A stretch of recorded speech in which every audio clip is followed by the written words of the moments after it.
porter le voile, moom, ne fait pas partie de mes objectifs. Dafay metti. La burqa nag moom, encore moins. Tu sais, quand elles surgissent là, ça me fait peur. On dirait des ténèbres ambulants. En fait, moi, ce que je ne comprends pas, c'est pourquoi on en parle tout d'un coup comme ça. Et pourquoi on répète exactement les mêmes phrases qu'on entend à la télé. En fait, j'ai l'impression de voir une croisade s'installer avec un modèle à suivre. Même si ce modèle-là n'a pas fonctionné dans ces pays-là. Hein? Et puis, c'est vrai que moi, j'aime m'habiller sexy et tendance. Ah, je suis jeune. Et puis, je suis belle. Je ne cache pas mon corps de... Au contraire, je le mets en valeur. Je veux un mari. D'ailleurs, je me demande comment elles font pour avoir un mec. Mais ils se choisissent comme dans l'amour est aveugle, ou l'amour est dans le noir. Voilà, peut-être qu'ils font pile ou face. Parce qu'elles ont des mecs, parfois tu les vois avec des bébés.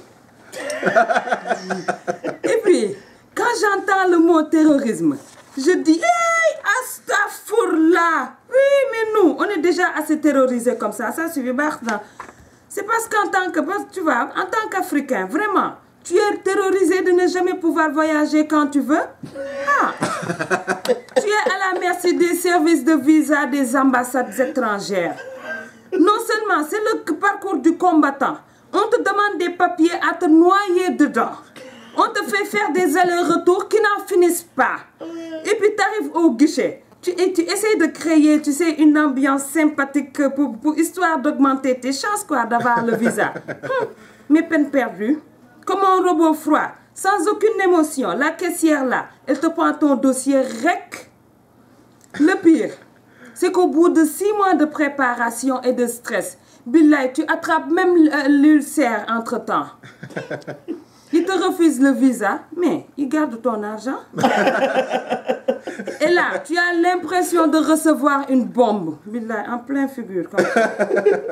Te voilà enfermé dans ton continent pendant que les autres y rentrent et en sortent comme dans un moulin.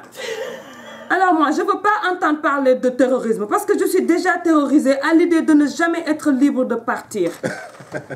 Et puis, tu sais, pour certains parents, les terroristes, ce sont ces gens-là qui vendent de l'alcool dans des sachets à des prix étudiés pour que même un gamin de 12 ans puisse l'acheter.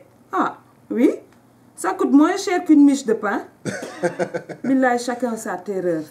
Regarde, pour les talibés, le terrorisme, c'est celui qui les envoie à chaque feu tricolore, à la merci de la rue et des pervers, obligés de rentrer au Dara avec une somme journalière à atteindre, peu importe la façon.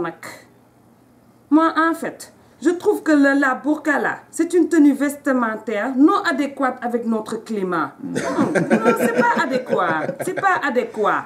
Porter la burqa au Sénégal, c'est comme sortir en petite robe et sandales en Sibérie. Non mais, où mettre la grosse doudoune, les bottes, les gants et le bonnet à Tambacounda. Non mais 45 degrés à l'ombre quand même.